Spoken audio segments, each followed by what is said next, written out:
కదిలిపోతున్న కాలము మీకు దేనిగా తెలియబడుతోంది?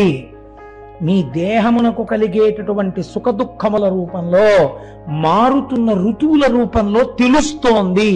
ఈ తెలియబడే 6 ఋతువులే సుబ్రహ్మణ్యుడి యొక్క 6 ముఖాలు. ఇప్పుడు ఆయన కూర్చున్న కాలమే నెమలి. దాని కాళ్ళ కింద ఒక పాము పడుంటుంది. ఏమిటా పాము? పాము మృత్యువునకు సంకేతము. పాము చూసింది అనుకోండి, నిద్ర పట్టదు. ఎందుకు పట్టదు? మృత్యువుతో సమానం, మృత్యువే. ఇప్పుడు ఇటువంటి పాము ఎక్కడ పడిపోయింది? నెమలి కాళ్ళ కింద పడిపోయింది. నెమలి ఆజన్మ శత్రుత్వం.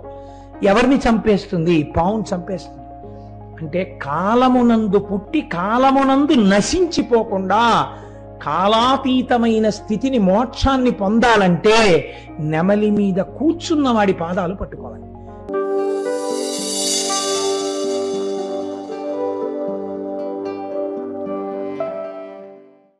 తిరుచెందూర్.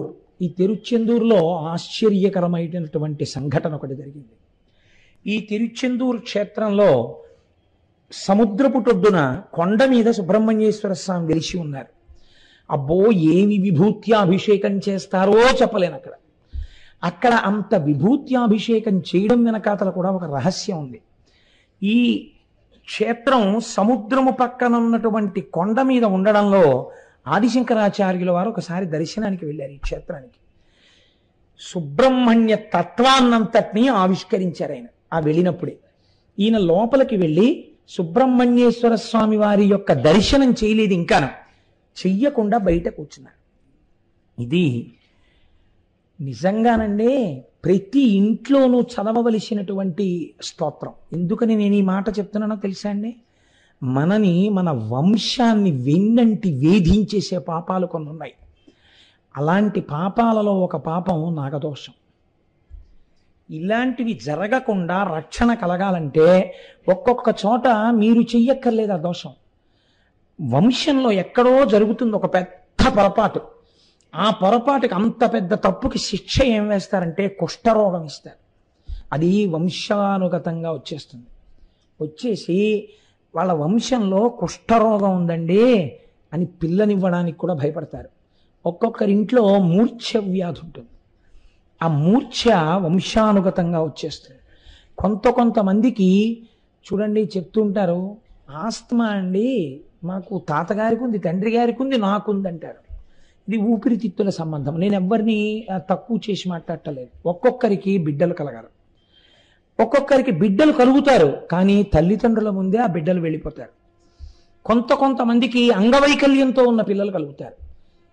ఇలాంటి వాటికి వంశంలో ఆ పైన ఎక్కడో దోషం ఉంది. దాన్ని అందులో పుట్టినందుకు ఈ పిల్లలు అనుభవించవలసి వస్తుంది.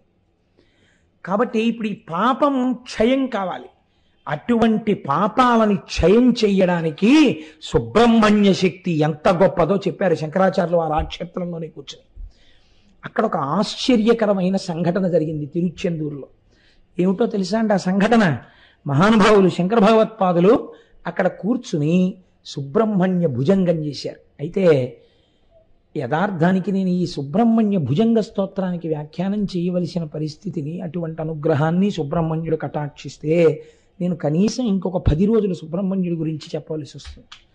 కానీ తప్పట్లు కొట్టండి, నేను రేపు వల్లీ కళ్యాణం చెప్పాలి. ఎందుకంటే మనం కళ్యాణం చేసేస్తాం. కాబట్టి నేను ఇవాళ ఎంత బలహీనతకి లోనయ్యానంటే, ఈ భుజంగం అంతా రాస్తే నేను బలహీనతకి లోనైపోతాను. కాబట్టి కొద్ది శ్లోకములను మాత్రమే సభలో విజ్ఞాపన చేసి దాని వైభవాన్ని మాత్రమే ఒక్కసారి చెప్తాం. ప్రతి ఇంటిలో అది ఎందుకు చదువుకోవాలని శంకరాచార్యులు వారే చెప్పారో తెలుస్తుంది. అక్కడ జరిగిన విచిత్రం ఏమిటో తెలుసా అండి? శంకరాచార్యులు వారు వెళ్ళి ధ్యానమునందు కూర్చున్నారు. వారు లోపలికి వెళ్ళి చూడలేరు సుబ్రహ్మణ్యేశ్వర స్వామిని. కూర్చుని అంతర్ముఖులయ్యారు. అంతర్ముఖులై నోటితో ఇంకా పైకి పలకట్లేదు ఆయన. ధ్యానంలో ఉన్నవారు పైకి ఎలా పలుకుతారండి? కుదరదు. ఆయన నోటి వెంట ఇంకా అది శాబ్దికంగా పైకి రాలేదు ఆ స్తోత్రం. ఆయన కూర్చుని మొట్టమొదట వినాయకుడిని ప్రార్థన చేసి సుబ్రహ్మణ్యుడిని ఉద్దేశించి అన్నారు, నజానామి పద్యం నజానామి గద్యం నజానామి శబ్దం నజానామి చత్తం చిదేకాశడాస్యా హృది ద్యోతతే మే ముఖా నిశ్చరంతే గిరిశ్చాపి చిత్రం అన్నారు.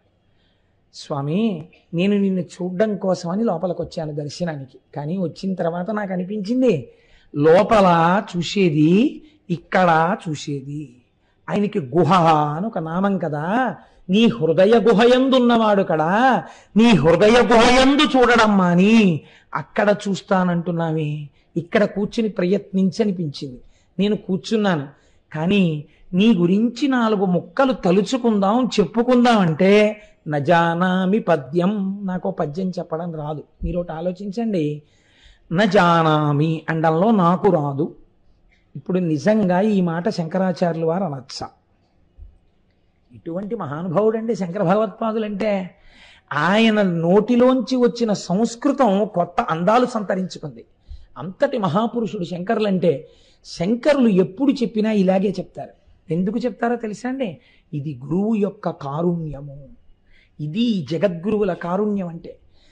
నేను ఇవాళ చెప్తున్నాను, రేపు బిడ్డలు చెప్పుకోవాల్సి వస్తే. కాబట్టి నేను చెప్పేది వాళ్ళ నోటి వెంట పలకడానికి యోగ్యంగా ఉండాలి. కాబట్టి నజానామి పద్యం, నాకు పద్యం చెప్పడం రాదు. ఇప్పుడు ఎవరనాలి ఈ మాట? మనందరం అనాలి. నజానామి గద్యం, పోనీ వాక్యాలు చెప్పగలవా? అది రాదు, భ్రంశం అయిపోతాయి మాటలు. ఎవరు చెప్పుకోవాలి ఇది? స్వామి దగ్గరికి వెళ్ళి ముందు మీరు ఒకటి తెలుసుకోండి, నాకేం కావాలో అడగడానికి నాకు పద్యం చెప్పడం రాదు, నాకేం చెప్పాలి, నాకేం అడగాలో చెప్పడానికి నాకు గద్యం చెప్పడం రాదు. పోన్లే, ఇవేం వద్దు. మంచినీళ్ళో అతో పిల్లాడిని చూపించి ఇలాంటి పిల్లాడు కావాలనో అలా ఏమైనా శబ్దం చేయగలవా? ఏం వద్దు. కొడుకు కొడుకు అనో, అత రోగం రోగం అనో ఏదైనా అంటావా? ఓ మాట అంటావా? నజానామి శబ్దం, అసలు అలా ఉచ్చరించడం నాకు రాదు. నీ దగ్గరికి వచ్చి కూర్చొని ఒకటి అనబోయి ఒకటి అంటాను. కాబట్టి నాకు నజానామి శబ్దం, నాకు అది రాదు. ఈశ్వర, మరి ఏమీ రాకపోతే ఇక్కడ ఎందుకు కూర్చున్నావు? నేను ఇలా కూర్చుని కళ్ళు మూసుకున్నాను. 6 ముఖాలతో ఉన్నటువంటి మత్సలేని చందమామ వంటిది మీ అమ్మ పార్వతీదేవి.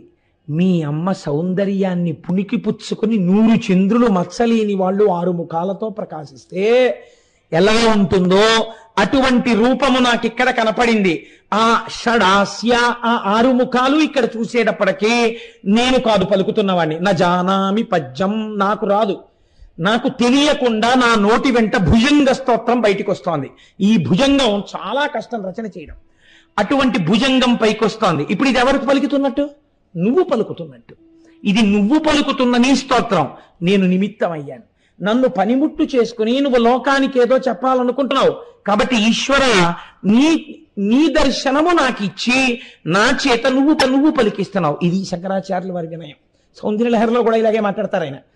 అని ఆయన అన్నారు, మయూరాధిరూఢం మహావాక్య గూఢం మనోహారి దేహం మహాచిత్త గేహం మహీదేవ దేవం మహావేద భావం మహాదేవ బాలం భజే లోకపాలం అన్నారు. ఈశ్వర, మీరు ఎటువంటి వారో తెలుసా? మయూరాధిరూఢం, మీరు నెమలి వాహనం మీద తిరుగుతూ ఉంటారు. ఈ నెమలి ఏమిటో, చిత్రపర్హనుడు ఏమిటో మీకు విజ్ఞాపన చేస్తాను. 2 అర్థముల చేత నెమలి గురించి చెప్తారు. ఒకటి, మయూరాధిరూఢం, నెమలి మీద కూర్చోవడము అంటే అస్కలిత బ్రహ్మచర్యము. ఆయన ఎన్నడూ బ్రహ్మముగా ఉండువాడు. అందుకే కుండలిని శక్తికి సుబ్రహ్మణ్యుడు ప్రతీక. ఆయన ఎప్పుడు లోపల అగ్నిస్వరూపుడై ఆ షట్చక్రముల మధ్యలో సుషుమ్నా మార్గంలో ప్రవర్తిస్తూ ఉంటాడు. కనుక మయూరాధిరూఢం కాదు. 2వ అర్థం, ఈశ్వరుణ్ణి భరిస్తున్నటువంటి వాహనము ఏదైనా వేదమే. వేదమే ఈశ్వరుణ్ణి ప్రతిపాదిస్తుంది శబ్దరూపంలో ప్రమాణమై. కాబట్టి ఇక్కడ మయూరం అనగా వేదమే. వేదమే ఈశ్వరుణ్ణి వహించుచున్నది కనుక వేదము కాదు. ఇంకొక అర్థం, నెమలికి ముడుచుకునుండునదేది, విప్పేది ఏది? పింఛం. బర్హి పింఛావ చూడాంగం కృష్ణం వందే జగద్గురుం అని ఆయన కూడా నెమలిక పెట్టుకుంటారు. ఇక్కడ నెమలి ఏం చేస్తుంది? తన ఈకలన్నింటినీ ఇలా మూసేస్తుంది. మూసేస్తే ఓ పెద్ద తోకలా తయారవుతుంది. అసలు నిజానికి మీరు నెమలిని ఎప్పుడైనా చూస్తే ఏమనిపిస్తుందో తెలుసా అండి? అసలు ఈ నెమలికి ఇంత పెద్ద ఈ ఈకలతో కూడిన పింఛం చాలా బరువేమో అనిపిస్తుంది. ఇంత కట్ట ఉంటుందండి, ఈడుచుకుపోతుంటుంది. ఏమిట్రా ఇది ఇలా కట్ట కట్టేసినట్టు, ఏదో చీపురు పుల్లల్లా తెల్ల పుల్లలతో చివర మాత్రమే కనపడతాయి, మీకు మామూలుగా ఏం కనపడదు. పెద్ద పింఛం అలా మూసేసినప్పుడు ఏం అందం ఉండదండి. అందం ఎప్పుడో తెలుసా అండి? మీరు అలా విప్పేసిన నెమల్ని చూస్తే నేను ఒప్పుకోనండి అందం అంటే. అలా చెప్పి ఏమన్నా అందం అండి అంటే నేనేం సిద్ధంగా లేను అలా అంగీకరించడానికి. అందం ఏమిటో తెలుసా అండి? మయూరం యొక్క అందం. మయూరము యొక్క అందమును మీరు ఎప్పుడు అనుభవించగలరంటే ఎండాకాలం అంతా వెళ్ళిపోయిన తర్వాత వర్షాకాల ప్రారంభ సమయంలో ఆకాశం అంతా నల్లటి మబ్బు పట్టేసి ఒక్కసారి గాలి ధూళి వేస్తుంది. ఇంకా ఇంతంత చినుకులు టప్ టప్ టప్ అని పడ్డానికి సిద్ధంగా ఉంటాయి. సిగ్నల్ రెడ్ లో ఉన్నా సరే స్కూటర్లు వెళ్ళిపోతుంటాయి, ఇంకా తొందరగా ఇంటికి వెళ్ళిపోతాం తడిసిపోతామని. ఇలాంటి వాతావరణంలో దుమ్ము రేగుతుంటుంది. ఇప్పుట క్రేంఖణం చేస్తుందిటప్పుడు అది ఆ రవం చేసి అటు ఇటు చూసి మురిసిపోయి అడుగులు వేస్తుందిట, ముందు నాట్యం చేస్తుంది. నెమలి నాట్యం చేశాక అప్పుడు తన యొక్క పింఛాన్ని పైకెత్తుతుంది. అప్పుడు చూడాలందాం.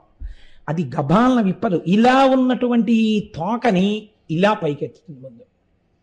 అసలు మీరు దీన్ని చూడాలంటే తెల్లవారకట్ట వెళ్ళిపోయి వేదం జరుగుతున్నప్పుడు రమణ మహర్షి యొక్క ఆశ్రమంలో భగవాన్ రమణులు శరీరం విడిచిపెట్టినటువంటి గదికి దగ్గరలో ఎక్కడైనా కూర్చుంటే ఆ పైన తిరుగుతుంటాయి నెమళ్ళు. మీరు చూడండి, అది ఇలా పైకెత్తుతుంది. ఎత్తి ఒడిచిపెడుతుందని మీరు అనుకుంటున్నారా? ఎన్ని చిన్నెలు చేస్తుందో తెలుసా అండి? మధ్యలోకి సొట్టొచ్చేలా తిప్పుతుంది. ఆ తర్వాత ఇవన్నీ ఇలా వంగేటట్టుగా తిప్పుతుంది. ఆ తర్వాత విప్పడం మొదలెడుతుంది. విప్పడం మొదలెడితే విసినికర్రలు ఉంటాయే, ముడుచుకున్న విసినికర్రలు ఇలా విప్పుతుంటారు మన వాళ్ళు. అలా విప్పుతుందండి. ఈ కింద చివర్న మొదలు పెడుతుంది. మొదలుపెట్టి ఇలా ఇలా దులిపినప్పుడు అల్లా విచ్చుకుంటుంది. విచ్చుకుని పింఛం విప్పుతుంది వెనకాల. ఇది ఎవరికి అలంకారం? నెమలికే అలంకారం. ఇప్పుడు మీరు ఈ పింఛం విప్పిన నెమలిని నెమలికంఠం అంటారు. ఆ నెమలికంఠంతో ఆ పింఛం విప్పి అడుగులు వేసి నాట్యం చేస్తూ నల్లమబ్బు పట్టిన ఆకాశాన్ని చూసి పొంగిపోయినటువంటి పింఛం విప్పిన నెమలి ఉన్నదే, అది తత్వతః స్వీకరింపబడుతోంది. మయూరాధిరూఢం. ఇందుచేత మీరు చూడండి, దేశకాల సంకీర్తనము అని పూజ ఎందుకు మాట ఉంది. ముందేం చెప్పాలంటే మీరు ఎక్కడున్నారు, ఈశ్వరుడికి తెలియదా? కాదు, మీకు తెలిసి ఉండాలి. కాబట్టి అనంతములోకి వెళ్లే ముందు మీరు మొదట ఎక్కడ ప్రారంభమవుతుంది?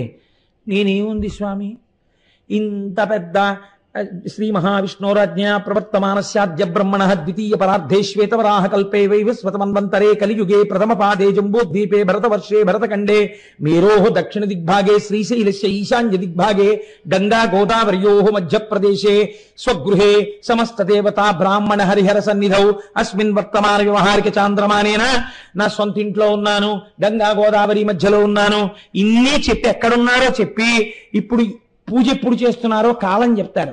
కాలం చెప్పేటప్పుడు ఒక వరుసలో చెప్తారు, మీ ఇష్టం వచ్చినట్టు చెప్పడానికి వీల్లేదు. ఎలా చెప్తారు? చెప్పేటప్పుడు శ్రీ వ్యయనామ సంవత్సరే ఉత్తరాయణే శిశిర ఋతు మాఘమాసే కృష్ణపక్షే సప్తమ్యాం వాసరః భృగువాసరే శుభ నక్షత్ర శుభయోగ శుభకరణ ఏమంగళ విశేష విశిష్టాయాం.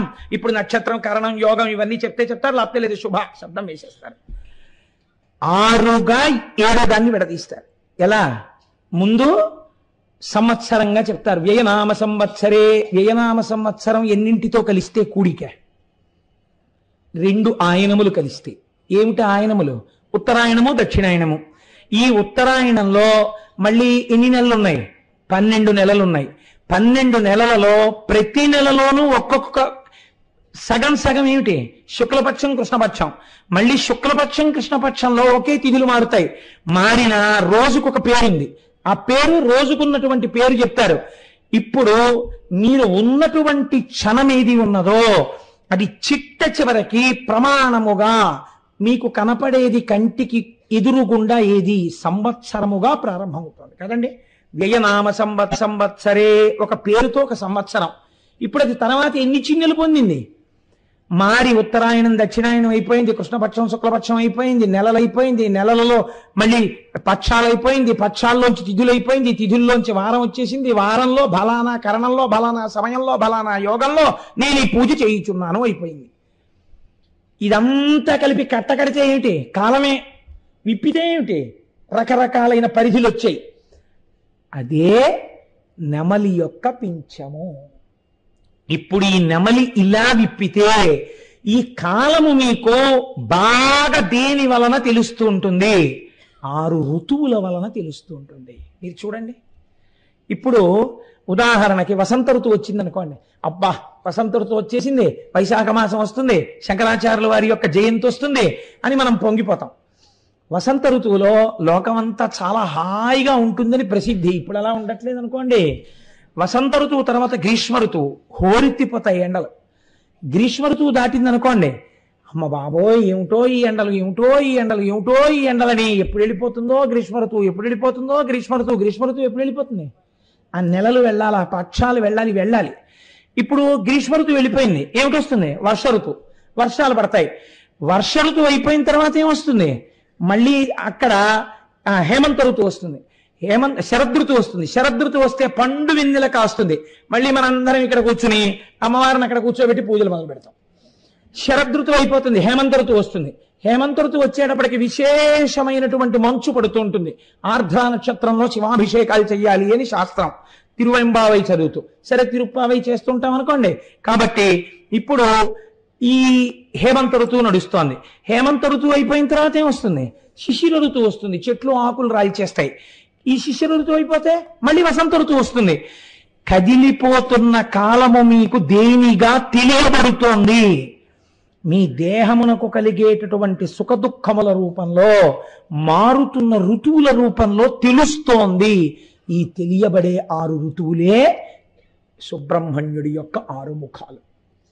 ఇప్పుడు ఆయన కూర్చున్న కాలమే నెమలి. దాని కాళ్ళ కింద ఒక పాము పడి ఉంటుంది. ఏమిటా పాము? పాము మృత్యువునకు సంకేతము. పాము చూసింది అనుకోండి, నిద్ర పట్టదు. ఇంకా ఎందుకు పట్టదు? మృత్యువుతో సమానం, మృత్యువే. ఇప్పుడు ఇటువంటి పాము ఎక్కడ పడిపోయింది? నెమలి కాళ్ళ కింద పడిపోయింది. నెమలి ఆజన్మ శత్రుత్వం. ఎవరిని చంపేస్తుంది? పావును చంపేస్తుంది. అంటే కాలమునందు పుట్టి కాలమునందు నశించిపోకుండా కాలాతీతమైన స్థితిని, మోక్షాన్ని పొందాలంటే నెమలి మీద కూర్చున్న వాడి పాదాలు పట్టుకోవాలి. కాబట్టి ఇప్పుడు ఎవరి పాదాలు పట్టుకోవాలి? సుబ్రహ్మణ్యుడి పాదాలు పట్టుకోవాలి. ఆయన పరబ్రహ్మము కనుక ఆత్మావై పుత్రనామాసి, తండ్రికి కొడుక్కి అభేదం. కాబట్టి ఇప్పుడు పరమశివుడికి సుబ్రహ్మణ్యుడికి భేదమున్నదా? తత్వతః ఉండదు, బ్రహ్మమే అయి ఉంటారు.